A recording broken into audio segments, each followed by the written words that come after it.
Hey everyone, and welcome back to Pink English. Hi, everyone. We are so excited to learn with you today. I'm Sophia, and this is Daniel. Our goal is to make English easy and fun for you. Exactly. If you enjoy our lessons, please hit the like button and subscribe. It really supports the channel. Today, we are talking about technology. We will practice listening, learn key words and phrases, and boost your confidence. Ready? Let's dive in. I am really excited about this topic, Sophia. Technology is everywhere. It's in our pockets, in our cars, and even in our kitchens. To be honest, I think I have a love-hate relationship with it. A love-hate relationship? That is a great phrase to start with. It means you like something very much, but you also dislike parts of it. Why do you feel that way about technology? Well, I love the convenience. I can order food, chat with friends in other countries, and find the answer to any question in seconds. But I also feel like I'm addicted to my phone. Sometimes I just scroll through social media for hours without thinking. I completely understand. I think many of our listeners feel the same way. It's called doom scrolling. That's when you keep looking at bad news or social media posts for a long time, even if it makes you feel tired or anxious. Exactly. It can be exhausting. Last weekend, I tried to do a digital detox. Ooh, a digital detox. That sounds interesting. Can you explain what that is for everyone listening? Sure. A digital detox is when you stop using electronic devices like smartphones or computers for a specific period of time. You do this to reduce stress or focus on the real world. So, for 24 hours, I turned off my phone. Wow, 24 hours without a phone? That sounds difficult. How did it feel? The first few hours were really hard. I kept reaching for my pocket to check my messages. It was a habit. But after a while, I felt very calm. I actually read a book and went for a long walk without music. That sounds incredibly refreshing. I should try that. I'm a bit of a tech geek, so I'm always surrounded by gadgets. I love reading about the newest phones and computers. You really are a tech geek, Daniel. You always know the best devices to buy. Since we're talking about devices, that's actually a perfect place to start our lesson. We need to build a strong foundation of vocabulary so our listeners can talk about what they buy and use. I agree. We cannot talk about complex technology if we don't know the basic words for the objects themselves. Let's start with the physical parts of technology. Sophia, what is the general word for the physical parts of a computer or device? That is a great question. The word is hardware. Let's spell that for everyone. Hardware. Hardware.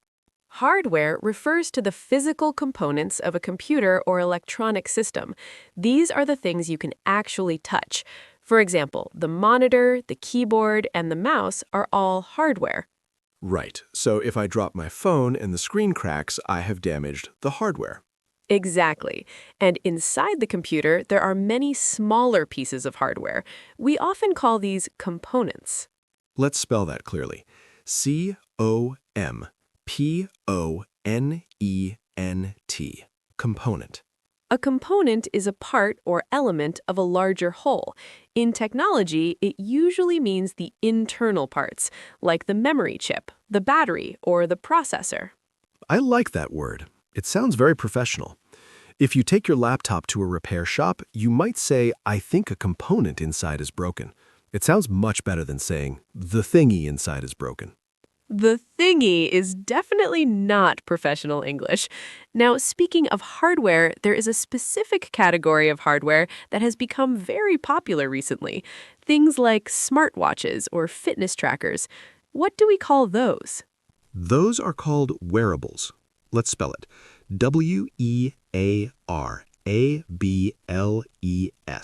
Wearables. This word is easy to remember because it comes from the verb to wear. Wearables are electronic devices that can be worn on the body as accessories. My fitness tracker is my favorite wearable. It counts my steps and monitors my heart rate.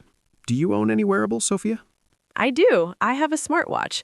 It's very useful because I can see my text messages on my wrist without taking my phone out of my bag. It helps me be a little less distracted, ironically. That is a good point. Another important term regarding hardware is the word peripheral. This one is a bit more advanced, B2 level, but it's very common in office settings. Oh, that's a good one. Let's spell it slowly. Peripheral.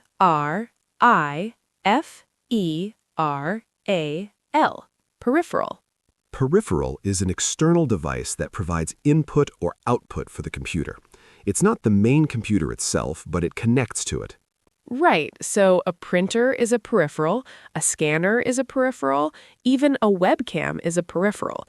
Think of it as an accessory that helps the computer do more tasks.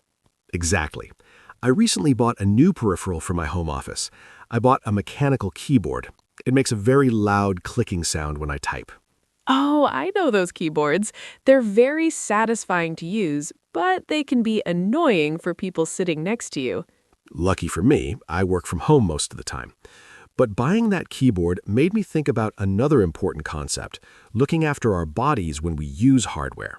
What is the word for designing equipment so it's comfortable and safe for the human body? That word is ergonomics. This one is a tough one to spell. Ergonomics. Ergonomics. Ergonomics is the study of people's efficiency in their working environment. If a chair is ergonomic, it supports your back. If a mouse is ergonomic, it fits your hand perfectly so your wrist doesn't hurt. This is so important. If you spend 8 hours a day at a computer, you need good ergonomics. Otherwise, you'll get back pain or wrist pain. Absolutely. I actually bought a stand for my laptop to improve the ergonomics of my desk. Now the screen is at eye level, so I don't have to look down and hurt my neck. That's a simple change that makes a big difference. Okay, so we've covered hardware, components, wearables, peripherals, and ergonomics. These are the things we can touch and feel. That's a great summary, but hardware is just a piece of metal and plastic without the instructions to tell it what to do. The physical machine is useless without the internal logic. You're right, so let's switch our focus. If hardware is the body, then this next topic is the brain. We need to talk about the programs and operating information used by a computer. Exactly. We are talking about software. Let's spell it. Software. Software. Software is the set of instructions or data that tells the computer how to work. You can't touch software. It's digital. Microsoft Word, Google Chrome, and the games you play are all examples of software. It's funny because hardware is hard to the touch and software is, well, you can't touch it at all. It's intangible. That's a good way to remember it. Now, the most important piece of software on any computer is the OS. Do you know what that stands for, Daniel? Yes, that stands for operating system. Let's spell that phrase. OPERATING.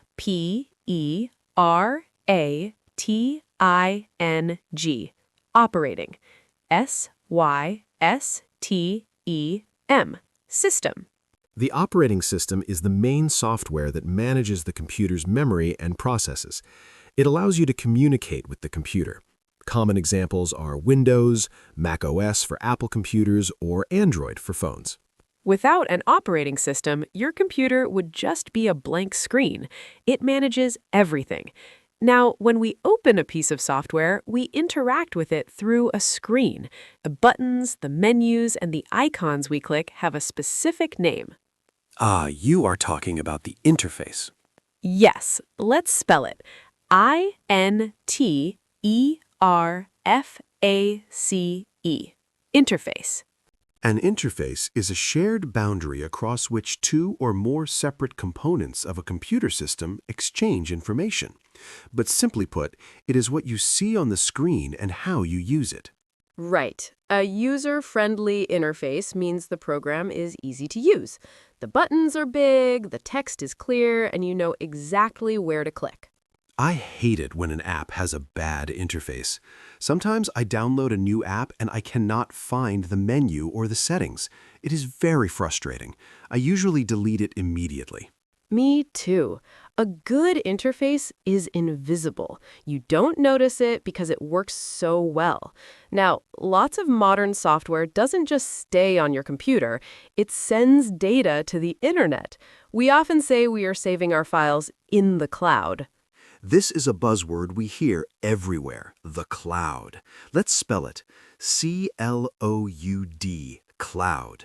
Cloud computing means storing and accessing data and programs over the internet instead of your computer's hard drive. So when I take a photo on my phone and then I can see that same photo on my laptop 5 minutes later, that is because of the cloud? Exactly. The photo is uploaded to a server, which is just a giant computer somewhere else in the world, and then downloaded to your laptop. This leads us to a great verb, to sync. Oh, short and sweet. S-Y-N-C, sync. Sync is short for synchronize. It means to cause to occur or operate at the same time or rate. In technology, it means connecting two devices so they have the same data. I love syncing my devices. If I write a note on my tablet, it syncs to my phone. It makes life very seamless. Seamless is a beautiful word. It means smooth and without obstacles. But Daniel, all this syncing and cloud storage relies on something very powerful that controls what we see, especially on social media. I think I know what you're referring to. You're talking about the algorithm. Yes, this is a very important word today. Let's spell it slowly because it is tricky. A-L-G-O-R-I-T-H-M. Algorithm. An algorithm is a process or set of rules to be followed in calculations or other problem-solving operations, especially by a computer. That is the dictionary definition. But in daily life, when we talk about the algorithm, we usually mean the system that decides what videos or posts show up on your social media feed.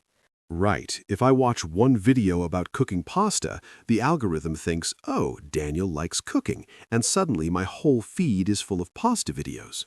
Exactly. The software is learning your behavior. It's designed to keep you looking at the screen. That goes back to what we said earlier about addiction. The algorithm is very smart. It is a little bit scary, honestly. It knows what I like before I know what I like. This actually brings up a huge topic regarding software and the internet, safety. If we put all our lives in the cloud, how do we protect it? That is the field of cybersecurity. Let's spell that compound word. C-Y-B-E-R-S-E-C-U-R-I-T-Y, cybersecurity. Cybersecurity is the practice of protecting systems, networks, and programs from digital attacks. These attacks are usually aimed at accessing, changing, or destroying sensitive information. And one of the main tools of cybersecurity is encryption. Oh, that's a strong B2 or C1 word. E-N-C-R-Y-P-T-I-O-N, encryption. Encryption is the process of converting information or data into a code, especially to prevent unauthorized access. It's like a secret language that only your computer and the server understand. So when you use a banking app to send money, the data is encrypted. Even if a hacker steals the data, they can't read it because it looks like scrambled nonsense. It's like writing a letter in a secret code that only your best friend can read. Encryption is essential for privacy. We have covered so much already. We moved from hardware and ergonomics to software, the cloud, algorithms, and cybersecurity. We're building a really strong vocabulary list here. I feel like I could walk into a tech store or a software company and sound like an expert. You definitely could. But knowing the words is only half the battle. We need to see how these words work in real, complicated situations. We need to see the human side of this technology. I agree. It's time to take these concepts and put them into action. I think we should role-play some scenarios where things go wrong or where we have to solve a problem. That sounds like a great plan. We're going to act out two different situations. One will be a technical support call, and the other will be a discussion about upgrading a system at work. This is going to be fun. Listeners, pay close attention to how we use the words we just defined and listen for some new idioms we might throw in. Are you ready, Sophia? I am always ready. Let's start with the first scenario. Okay, listeners, I am going to play the role of a very frustrated employee. My computer is not working and I have a deadline. Sophia, you are the IT specialist. You are calm and helpful. I can definitely be calm. Let's imagine we are in a busy office. Ring, ring. Hello? IT support? Thank goodness you picked up. I am having a major crisis here. Hi, this is IT. What seems to be the trouble? My laptop is completely acting up. I was in the middle of a video conference with a client and the screen just froze. I can't move the mouse, I can't close the window, nothing. Okay, take a deep breath. It sounds like your system has crashed. Is the screen black or is the image stuck? The image is stuck, it's just frozen. And now the fan is making a really loud whirring noise. It sounds like a helicopter is taking off on my desk. I am terrified I am going to lose all my unsaved work. I understand. That is very stressful. First, we need to try to force a restart. Do not worry about the unsaved work yet. Sometimes the autosave feature will back it up. I need you to hold down the power button for 10 seconds. 10 seconds. Okay, I am holding it. 1, 2, 3. Okay, the screen went black. The noise stopped. Good. That is a hard reboot. Now, wait a few seconds and press the power button again to turn it back on. While it is booting up, tell me, have you installed any new updates recently? Well, a notification popped up this morning saying update available, and I clicked remind me later because I was busy. I've been clicking remind me later for about 3 weeks. Ah, I see. That might be the culprit. Ignoring updates can cause compatibility issues. When the computer comes back on, it might be a bit sluggish while it tries to sort itself out. It is turning on now. It is showing the loading circle. Oh, thank goodness. Okay, I am back at the login screen. Should I log in? Yes, go ahead and log in.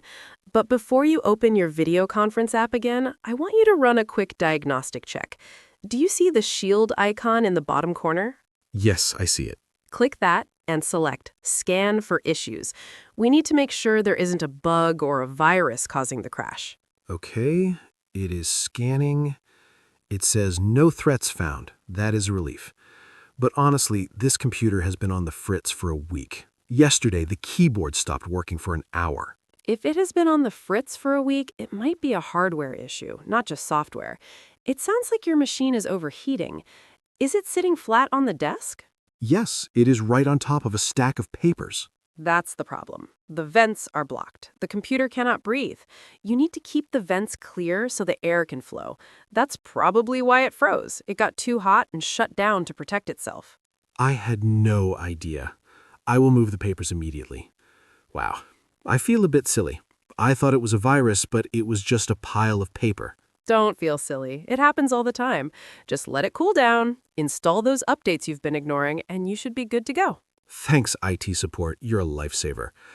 End scene. That was great acting, Daniel. You sounded genuinely panicked. I felt the stress. I tapped into my real memories. I think everyone has experienced that moment of panic when technology fails. But we use some really good vocabulary in that scene. I want to highlight the phrase on the fritz. Oh, I love that idiom. Let's spell the last word. F-R-I-T-Z. Fritz. To say something is on the fritz means it is not working correctly. It is malfunctioning. It usually implies that the machine works sometimes and breaks sometimes. It is unreliable. Exactly. You could say, my washing machine is on the fritz. It only spins halfway. It's a very casual, common idiom. We also use the word sluggish. Let's spell that. S-L-U-G-G-I-S-H. Sluggish. A slug is a slow-moving animal, similar to a snail without a shell. So if a computer is sluggish, it means it is reacting very slowly. You click a button, and you have to wait 5 seconds for something to happen. We also used a very important verb, to troubleshoot. Yes. T-R-O-U-B-L-E-S-H-O-O-T. Troubleshoot. Troubleshooting is the process of analyzing and solving serious problems in a company or with a machine. In the role play, Sophia was helping me troubleshoot my laptop. It's a great word because it implies a logical process. You look for the cause, you test a solution, and you fix it. You are shooting the trouble. One more quick term from that scene. Bug. B-U-G. In technology, a bug is not an insect. Right. A bug is an error or a flaw in a computer program that causes it to produce an incorrect or unexpected result. Fun fact, the first computer bug was actually a real moth that got stuck inside a massive computer in the 1940s. That's true. Now we use it for any digital error. Okay, Daniel, that was a very reactive scenario. Something broke and we fixed it. Now let's switch gears.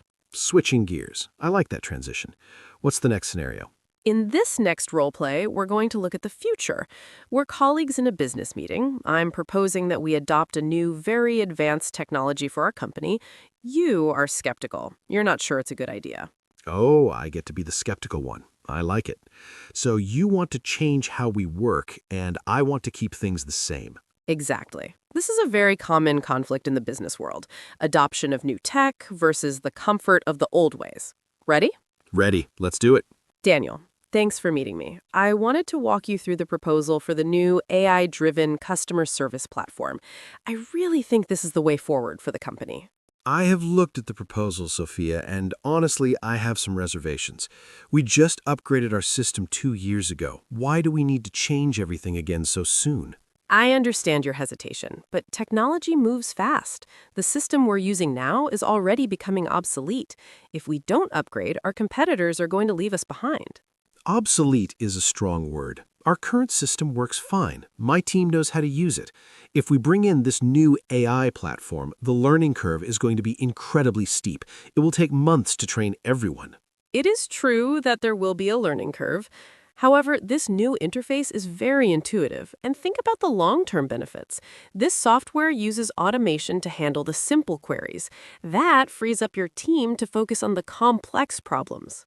Automation sounds great on paper, but I'm worried about reliability. This is cutting-edge technology, right? That usually means it's untested. I don't want my team to be the guinea pigs for software that still has bugs. I assure you it has been tested rigorously, and we're not just doing this to be trendy. This technology integrates with our cloud storage seamlessly. It will actually reduce the amount of data entry your team has to do. Less data entry does sound appealing, but what about the cost? This is a significant investment. It is expensive up front, yes, but the return on investment will be huge because of the efficiency we gain. We can process double the amount of tickets in half the time. We have to be forward-thinking, Daniel. We can't stay stuck in the past. I suppose you have a point about efficiency. I just don't want to disrupt the workflow. But if you can guarantee that the transition will be managed carefully, I'm willing to give it a try. But I want a pilot program first, just a small test group. That is a fantastic idea. A pilot program will minimize the risk and let us iron out the kinks before we roll it out to the whole company. Deal? Deal. Let's try the future. End scene. Nice work. That felt like a real business negotiation. You were very stubborn at first. I was trying to protect my team. Change is scary, but we used some excellent advanced vocabulary there. I want to start with that word obsolete. Yes, that is a C1 level word. O-B-S-O-L-E-T-E. Obsolete. Obsolete means no longer produced or used, out of date. It is when something is replaced by something newer and better. For example, VHS tapes are obsolete. Typewriters are mostly obsolete. In the tech world, things become obsolete very quickly. Then I talked about the learning curve. Let's spell curve, C-U-R-V-E, curve. A learning curve is the rate of a person's progress in gaining experience or new skills. If we say the learning curve is steep, it means it is very difficult to learn at the beginning. You have to learn a lot in a short time. Exactly. Learning a complex software like Photoshop has a steep learning curve. Learning to use a toaster has a very flat learning curve. It is easy. Then you use the phrase cutting edge. C-U-T-T-I-N-G, cutting, E-D-G-E, edge, cutting edge. This adjective describes the most advanced or newest stage of development. It is the very front line of technology. You might hear cutting-edge research or cutting-edge design. It is very positive. It means it is the best of the best right now. We also used a great idiom, iron out the kinks. Oh, that is a classic. Kinks. Kinks. A kink is a twist or a bend in a wire or rope that shouldn't be there. If a hose has a kink, the water can't flow. So to iron out the kinks means to solve the small problems or difficulties in a plan or system. In the role play, we agreed to a pilot program, a small test, to iron out the kinks before everyone uses the software. Precisely. And one last word from that section, intuitive. Intuitive. Intuitive. If software is intuitive, it means you can understand how to use it immediately without needing a manual. It feels natural. That is the goal of all good technology. It should be intuitive. So we have covered the frustration of broken tech and the negotiation of new tech. These are very formal or work-related situations. But technology affects our social lives too, right? It definitely does. It changes how we speak to our friends, how we make excuses, and even how we are rude. That is true. I think we need to talk about the etiquette of technology. What is polite and what is not? That is a perfect topic for our next section. We're going to discuss the social rules of the digital world. I am looking forward to this. I have some complaints about people who use their phones at the dinner table. Me too. Let's get into the culture of technology. You know, Sophia, the biggest social rule regarding technology is simply about attention. I think we've all been in a situation where we're talking to someone and they're looking at their screen instead of our face. Oh, absolutely. There's actually a specific word for that behavior now. It's a combination of the words phone and snubbing. I think I know this one. It's phubbing. Yes, let's spell it. Phubbing. Phubbing. To snub someone means to ignore them or treat them rudely. So phubbing is when you snub someone in favor of your mobile phone. It's considered very rude. If you're on a date or having dinner with your family, you should keep your phone in your pocket or face down on the table. I agree. But if you must check your phone, there is a polite way to do it. You shouldn't just grab it. You should excuse yourself first. Right. You can say, "I'm so sorry. I'm expecting an urgent call from work. Do you mind if I keep my phone on the table?" That changes everything. Asking for permission shows respect. It shows that you value the person in front of you more than the device. Another big cultural shift is how we end conversations, or rather, how we end relationships. Have you heard of ghosting? Unfortunately, yes. Let's spell it. Ghosting. Ghosting. Ghosting is the practice of ending a personal relationship with someone by suddenly and without explanation withdrawing from all communication. It's like you become a ghost. You vanish. You stop replying to texts, you don't answer calls, and you unfollow them on social media. It's very common in modern dating, but it can happen with friends too. It's really painful because the other person doesn't know what they did wrong. It's much better to send a short text explaining that you are not interested. Technology makes it easy to avoid difficult conversations. It acts like a shield. We also use technology to make excuses for our mistakes. Oh, the tech excuses. These are the modern version of "the dog ate my homework." Exactly. The most common one is definitely, "Sorry, my battery died." That's a classic. It's the perfect excuse because nobody can prove it's false. Another common one is, "I didn't see your message. It must have gone to my spam folder." The spam folder, the black hole of the internet. That's a great excuse if you forget to reply to an email for 3 days. You just say, "Oh, I just found this in my junk mail." Another good one is, "I was in a dead zone." A dead zone. That sounds ominous. It just means an area where there is no cellular signal. If you're in a basement or an elevator, you're in a dead zone. I've definitely used that one. "Sorry, I got cut off. I went through a tunnel." But, Sophia, while we use these excuses to get out of trouble, technology has also created a culture where we are expected to be available 24/7. That is the always-on culture. Because we have smartphones, our bosses and friends expect us to reply instantly, even at night or on weekends. It creates a lot of pressure. If you see 2 blue ticks on WhatsApp, you know the person has read your message. If they don't reply immediately, you start to worry. Are they mad at me? That's why some people turn off their read receipts. Let's spell that. R-E-A-D, read. R-E-C-E-I-P-T-S, receipts. Note the silent P. A read receipt is the notification that tells the sender you have opened their message.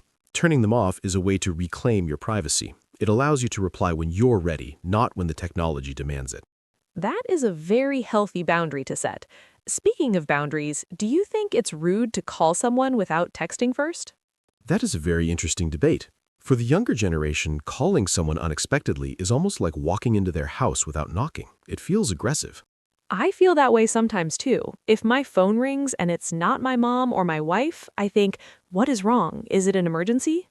Exactly. The norm now is to text first. Can I call you? It gives the other person time to prepare. It's funny how fast these rules change. 10 years ago, texting was seen as lazy. Now, calling is seen as intrusive. Intrusive is a good word. intrusive. It means causing disruption or annoyance through being unwelcome. So the lesson here is read the room. If you are with friends, put the phone away. If you are messaging, respect people's time. And if you need a break, just say your battery died. Or just tell the truth and take a digital detox. We have covered an incredible amount of ground today, Daniel, from the hardware in our hands to the invisible software in the cloud, and finally to the social rules that guide us. My brain is full, but in a good way. I think it is time to solidify what we have learned.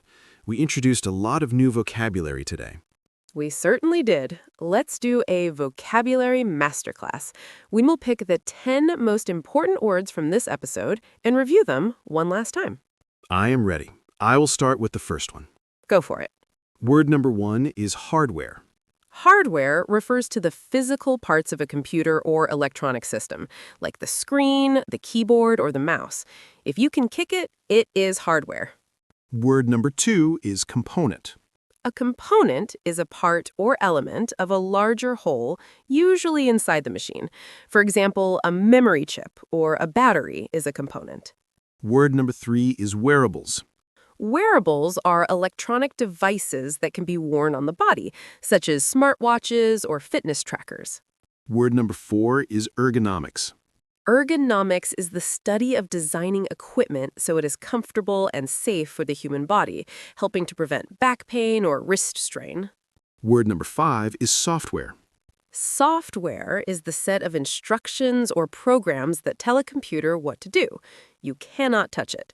Examples include apps, games, and operating systems. Word number 6 is interface.